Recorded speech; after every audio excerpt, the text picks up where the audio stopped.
accueille avec honneur et amour. Oh, que c'est gentil, ma chérie. C'est gentil, vraiment, avec amour. Alors, vous allez bien? Comment t'appelles-tu? Allégresse en plus. Allégresse. Monsieur le Président de la République, chef de l'État, chef du gouvernement, chef suprême des armées, à l'occasion de votre visite de travail dans le département de Pointe-Noire et du Pilou, les troupes d'honneur de la garnison de Pointe-Noire sont rangées. Je vous invite très respectueusement à les passer en revue.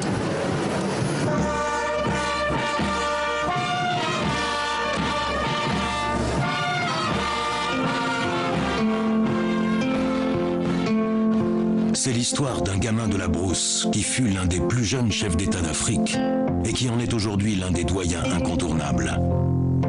L'histoire d'un fils de chasseur qui a perdu le pouvoir avant de le reconquérir, à force de volonté, d'obstination, et parce que du Congo qu'il a vu naître et auquel il est passionnément attaché, il s'est toujours fait une certaine idée, nourrie des rêves féconds de son enfance.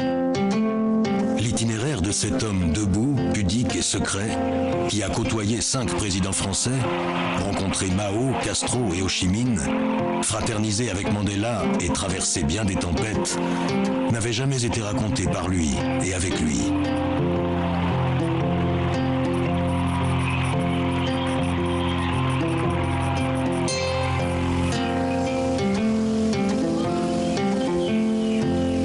Acceptant de nous ouvrir les portes de sa mémoire, Denis Sassou Nguesso a donc voulu écrire sa propre histoire, mais aussi nous parler d'avenir.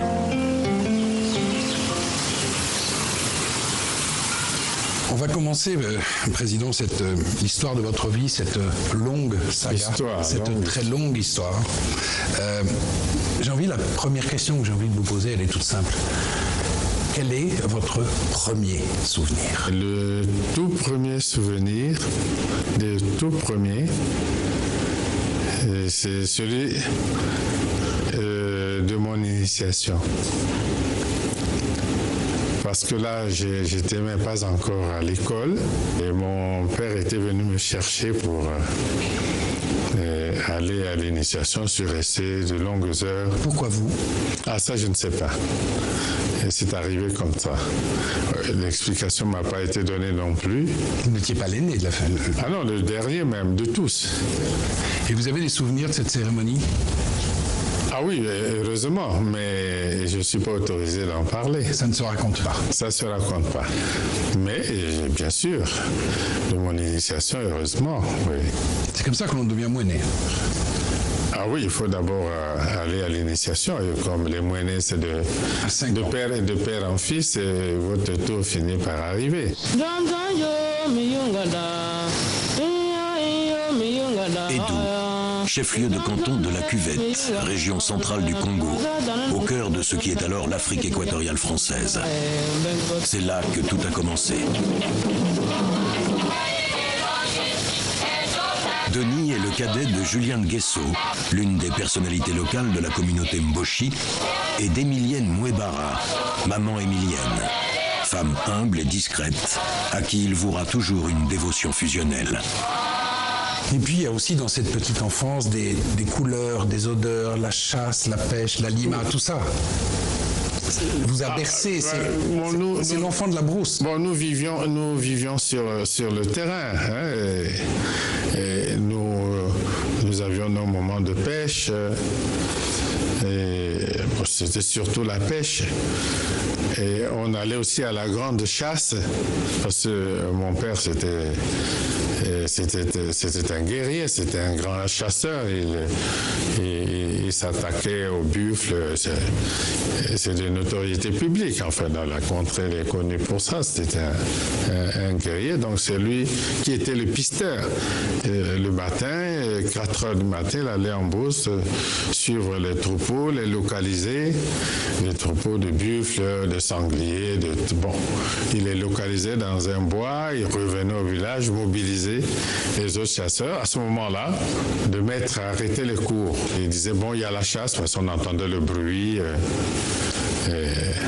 les appels à la chasse, de maître disait il y a la chasse. Donc, ils nous sortaient et nous allions accompagner les grands à la grande chasse, mais nous, on nous demandait de monter sur les arbres. C'est ce que vous avez fait. Juste pour faire du bruit et pousser le gibier vers les chasseurs. Oui, on a fait ça. Le jeune Denis fréquente l'école primaire d'Edou, que les habitants du village ont eux-mêmes construite en pisé. Très vite, l'instituteur le remarque. Mais pour continuer à étudier, il faut partir. Et puis un jour, je crois de 1953, parce qu'on dit vous avez 10 ans, une dizaine d'années, c'est ce fameux chapitre qui se tourne dans l'histoire de votre vie, c'est-à-dire que vous partez avec quelques camarades, oui. Vous quittez Edou à pied pour aller jusqu'à Owando, oui. Où se trouve un collège. Ça a pris combien de temps pour faire ces 100 km? 2 journées de marche. 2 journées de marche. 50 km le premier jour, 50 km le deuxième jour. Et une nuit en pleine brousse? En pleine brousse, non. On s'arrêtait dans un grand village. Un village. Ah oui, pas en pleine brousse, mais c'était quand même la brousse partout. On voyait des passages, des traces de passage des troupeaux, d'éléphants, de buffles. C'était un peu la peur au ventre que nous faisions. C'est vrai. Votre maman, elle n'avait pas envie de vous voir partir. Non. Et elle ne voulait pas. Elle ne voulait pas du tout. Et si bien qu'elle a fait la marche avec moi quelques 2-3 kilomètres. On était tous les gamins, on était une demi-douzaine comme ça. Bon, elle a tenu à m'accompagner quelques 2-3 kilomètres. Puis après, on s'est arrêté. Je lui ai dit de retourner chez elle. Et puis, je ne sais pas, est-ce qu'elle avait pleuré? Parce que je ne me suis plus retourné quand j'ai rejoint les autres. Ça, c'était une décision. Oui, je ne me suis plus retourné. Je crois qu'elle pleurait, c'est sûr. Mais je ne me suis plus retourné parce que j'aurais pu avoir pitié d'elle et rester. Et j'ai continué.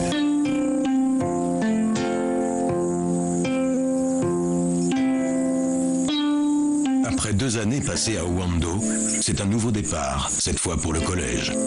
Le colonisateur n'a rien construit dans la partie nord du Congo. Alors, en route pour le sud. En route pour Dolisie, l'actuel Bunda, et le collège Raymond Payet. Denis est reçu au concours d'entrée en 6e. Il se fait baptiser dans l'église de la ville, où son nom, copié à l'encre de Chine, figure toujours sur les registres.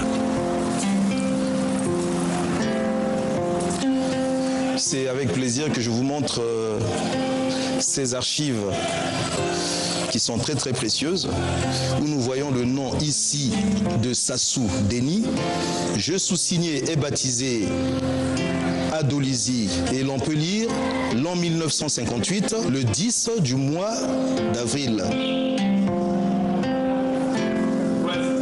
Mais l'indépendance approche et la fièvre nationaliste ne laisse pas indifférent Denis ainsi que certains de ses camarades.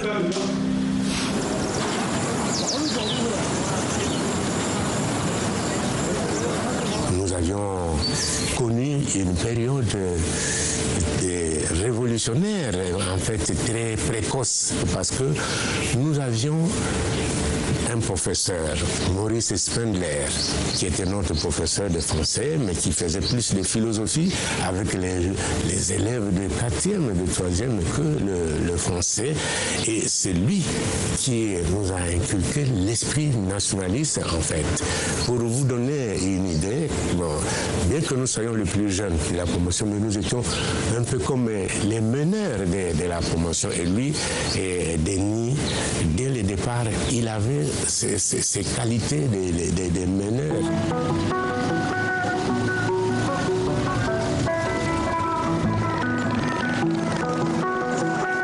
Interne au collège et syndicaliste actif au sein de l'association scolaire du Congo, Denis est surtout un élève doué. Maurice Spindler, qui le suit depuis le premier jour, le pousse à s'inscrire au lycée de Brazzaville. On te voit au deuxième membre aussi, on constate qu'on doit chercher. À ce moment-là, je pose pour vous un choix. Il y a le lycée à Brazzaville, mais les places sont limitées. Et apparemment, toutes les places sont prises. Ah non, elles sont pas limitées, on prenait les meilleurs. Oui.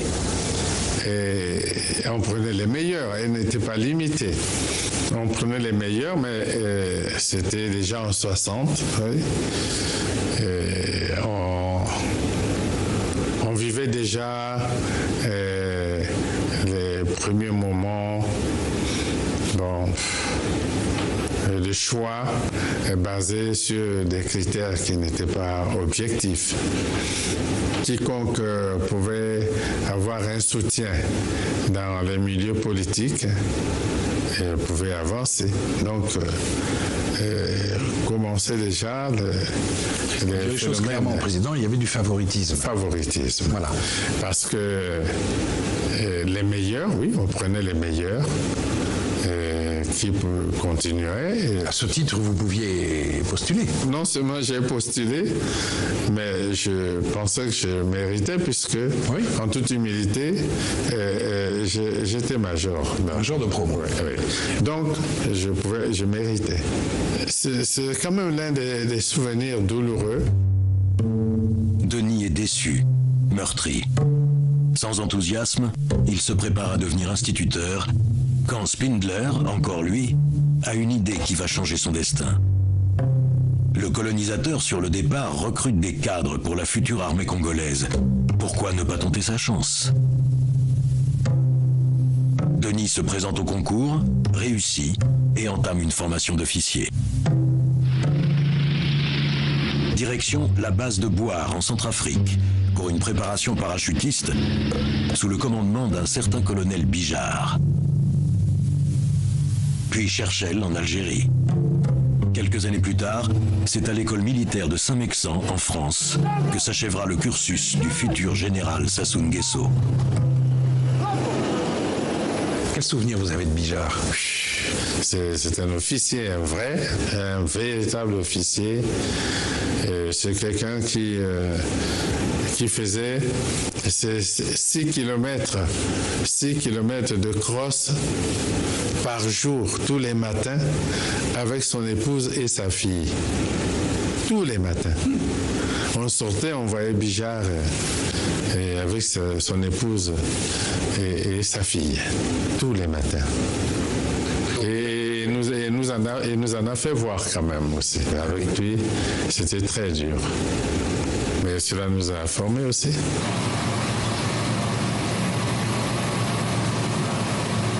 Oui, vérifiez, le colonel Ibovicier dans le couloir là qui rentre. Hein, qui vient de me voir. Voilà. Monsieur le Président. Le cardinal est arrivé. En honte de... Comment? 13h, c'était prévu pour 13h. Mais il est quelle heure? 12h. Mais il est arrivé à Brazzaville. Il est à Brazzaville. Il est à Brazzaville. Il est à Brazzaville. D'accord, donc j'arrive.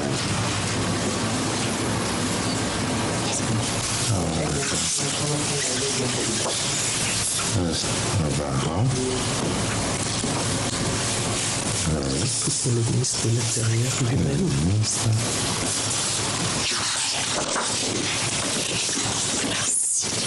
Non.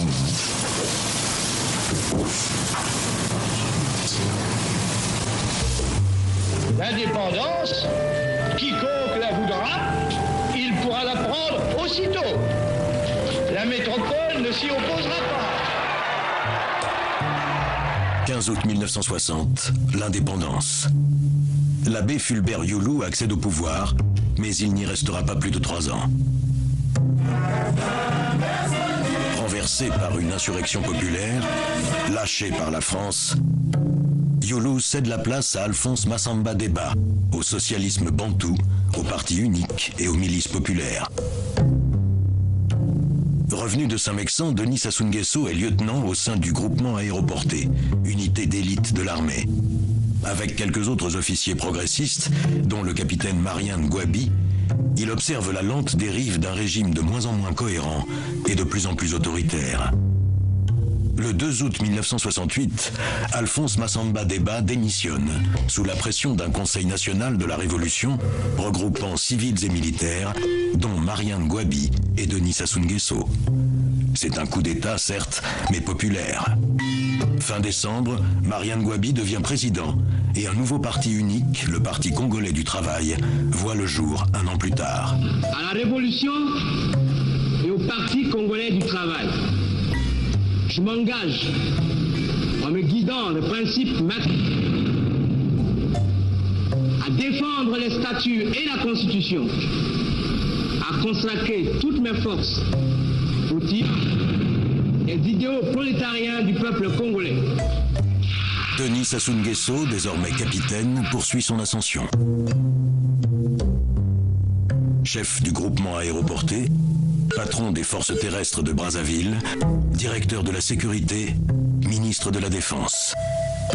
Aux côtés du camarade président Gwabi, il est le numéro 2 du régime. Quel genre d'homme était Marian Gwabi?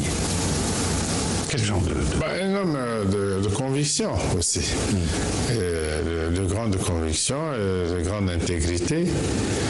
Et il croyait toujours à ce qu'il faisait et quand il décidait de le faire, il allait jusqu'au bout. Oui. Et c'est un homme très droit. C'était votre ami? C'est mon aîné.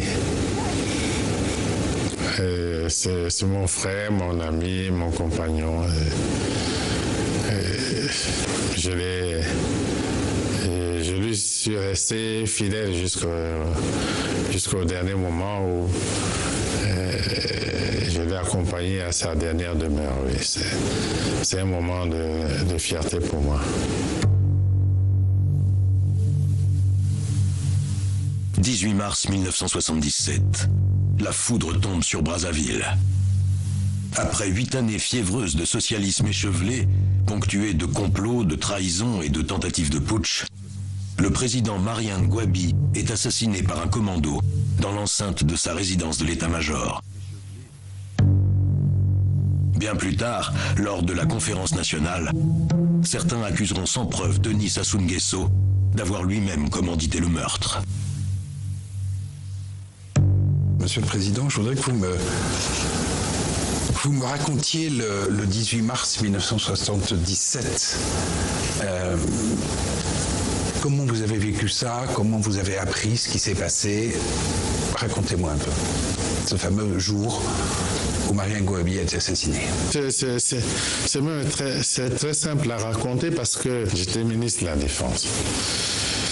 Et puis, je crois qu'à cause de quelques problèmes au Cabinda, etc., et des appréhensions qu'on avait au sujet des situations dans l'enclave du Cabinda, le quartier était consigné. Et je suis resté au bureau jusqu'à 13h, 13h30.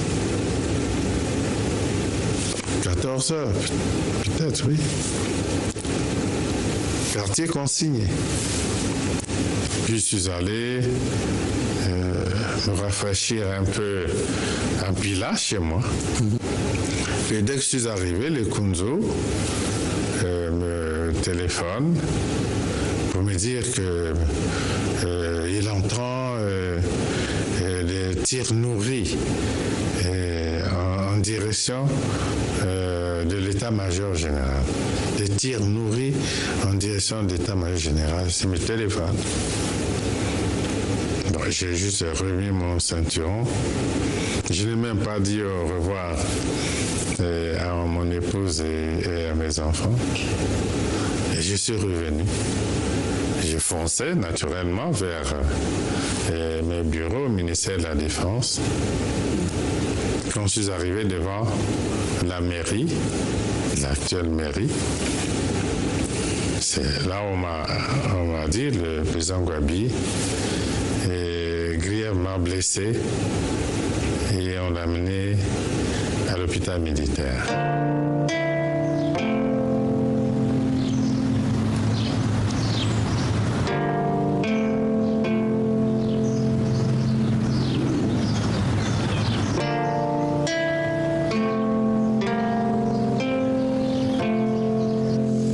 Qui a tué Marian Gwabi? Il y a eu un procès dessus. On ne peut pas continuer de faire la confusion. Il y a eu un procès et des éléments qui avaient participé au forfait. Ceux qui étaient abattus sur place sont connus. Ceux qui ont pu s'enfuir sont connus. Certains d'entre eux ont été recherchés, dont Kikadidi qui avait été tué dans les opérations de recherche Kikadidi. D'autres ont été arrêtés et ont été jugés. Le procès s'est déroulé dans le pays en direct à la radio et à la télévision pendant plusieurs semaines, je crois, en direct. Le procès en direct à la radio et à la télévision pendant plusieurs semaines. Et les objets, par exemple, le véhicule du commando qui est entré au quartier général, la 404, qui a transporté le commando jusqu'à la résidence du président Gwabi, est encore là, au mausolée.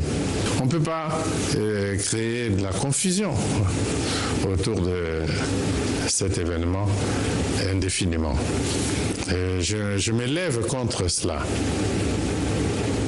Non, je m'élève contre cela. Dans l'atmosphère de confusion et de règlement de compte qui suivent l'assassinat de Marianne Gwabi, 2 personnalités sont exécutées. Le cardinal Émile Biayenda, dès le 23 mars, après avoir été enlevé, et l'ancien président Massamba Deba, 2 jours plus tard, à l'issue d'un jugement expéditif en cour martiale. C'est quand même un regret dans l'histoire de ce pays. Ah, ça, c'est sûr. C'est évident. Sans aucun doute. Bon, le président Massamba Deba était un politique. Bon, il pouvait avoir des positions politiques. Mais le cardinal Biayenda n'était pas un politique. Il n'y avait pas de prise de position politique. Non. Et tout cela, c'est des drames dans l'histoire du pays. Et je peux vous dire que c'était une période très sombre. Est-ce qu'il ne serait pas temps que l'État congolais exprime une forme de, je dirais, de repentance Cela a été fait. Si on doit le faire davantage, cela ne peut être fait, mais il n'y a pas d'autre formule que la repentance. Alors, ça va? J'ai retrouvé les vieilles photos, là. Les vieilles, regarde. Mon initiation. Ah oui, oui. Ah oui, Ouaïdou. Regarde Marianne Gwabi. Vieille photo. Ça, c'est visite à Cuba. Décoration par Fidel Castro pendant le banquet. Ils ont ramassé des photos, avec Kadhafi et Bongo. Le président Bongo. Poutine, c'est encore plus récent. Avec le Chinois. Avec le Chinois. Ça, c'est à Pékin. Ça, c'est avec l'émir du Qatar. Et je vois le premier ministre d'Éthiopie, Meles. Ici, c'est la prestation de serment. Je prête serment là. On doit pouvoir le compléter aussi. Ah, maintenant, parce que c'est un peu des photos de tous les moments là. On va le compléter. Ici, c'est Ali et les enfants. Je ne sais pas à quelle occasion. Je vois. Antoinette Sassou Nguesso, née Chibota, première dame du Congo, partage la vie de son mari depuis près de 50 ans.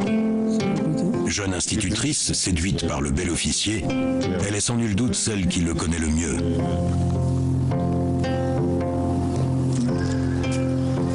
Je crois qu'au début, ne s'accrochait pas beaucoup. Parce que moi, c'était pas, je vous dis, mon genre. Et lui, certainement, il trouvait là une femme qui lui tenait un peu tête. C'était pas aussi peut-être son genre. Mais bon, les choses ont fait que ça a continué, on s'est vu un peu plus souvent. Et voilà, là, pour la petite histoire, personne ne savait où on allait. Mais j'avoue que c'était ce que j'ai admiré dès le premier abord parce que c'était pas le genre d'homme qui, bon, il te voit, je vous aime, je vous adore, vous savez, oui. Toutes ces flatteries un peu qu'on avait l'habitude d'entendre. Il était très discret, ne me parlait pas vraiment d'amour, plutôt on bavardait des choses et d'autres. Et puis voilà, c'est parti comme ça. Depuis, bon, l'histoire a continué. L'histoire a continué, et puis on s'est vu plus souvent. Et puis bon, j'ai admiré ce caractère, j'avoue, d'homme qui ne mentait pas, qui n'était pas là pour flatter une femme, qui disait vraiment la vérité. Il me parlait de sa vie, de ce qui se passait dans son travail, que j'admirais, parce que pour moi, un militaire, c'était pas du tout de mon goût, mais j'ai vu là un vrai soldat, un vrai officier. Elle est toujours là à vos côtés, elle a toujours été... c'est quelqu'un d'important pour vous. Ah oui, très important, oui. Toujours là, et des moments parfois très difficiles. Sans elle, peut-être vous n'auriez pas réussi tout ce que vous avez réussi, peut-être vous auriez peut-être eu un autre destin après. Est-ce qu'on peut le dire, ça ? Elle aura contribué fortement, mais le destin, c'est le destin. Et c'est avec elle, je pense. Le destin, c'est aussi le fait de l'avoir rencontrée.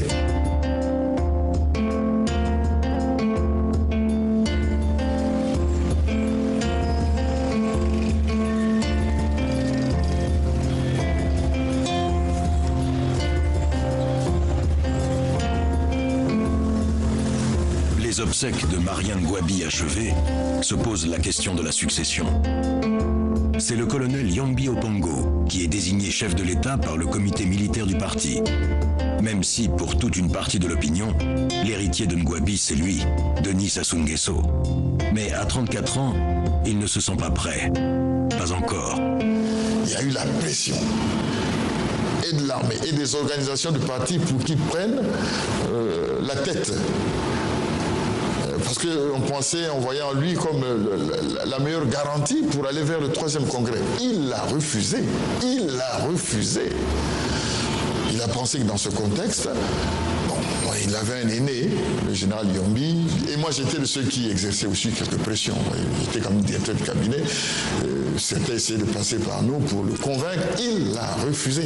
Alors lorsque... C'est-à-dire qu'il aurait pu prendre le pouvoir au mois de mars 77. Exactement.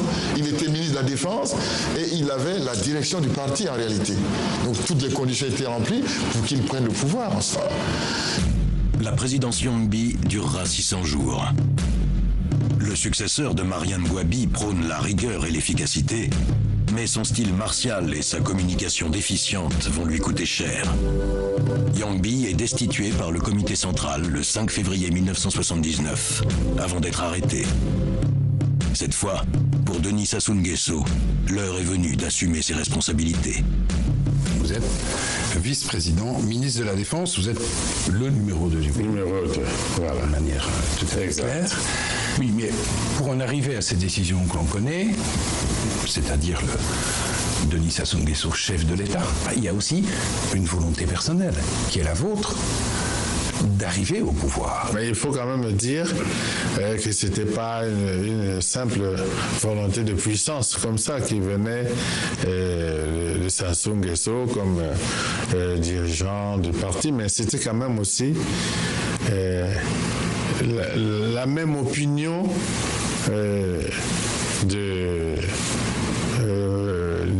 18 mars, qui est comme revenu dans les milieux du parti, et dans les milieux de la jeunesse, et dans les milieux des syndicats, même des organisations de femmes, qui estimaient que bon, pour remettre le parti dans son fonctionnement normal, il fallait certainement mettre un cadre. Et puis moi-même aussi, oui. Et à ce moment-là, je me sentais prêt à prendre cette situation en main qui était quand même une situation très difficile.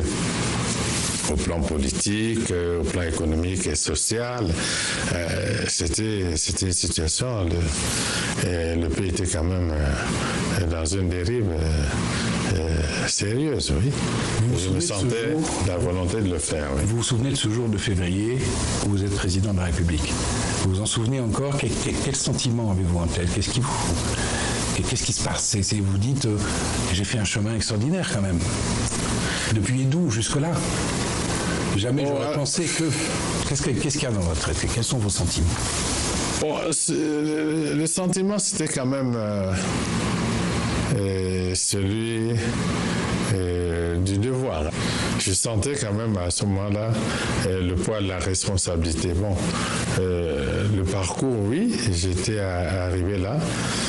Mais c'est le moment où je me sentais le plus prêt à assumer une telle responsabilité pour des raisons sérieuses.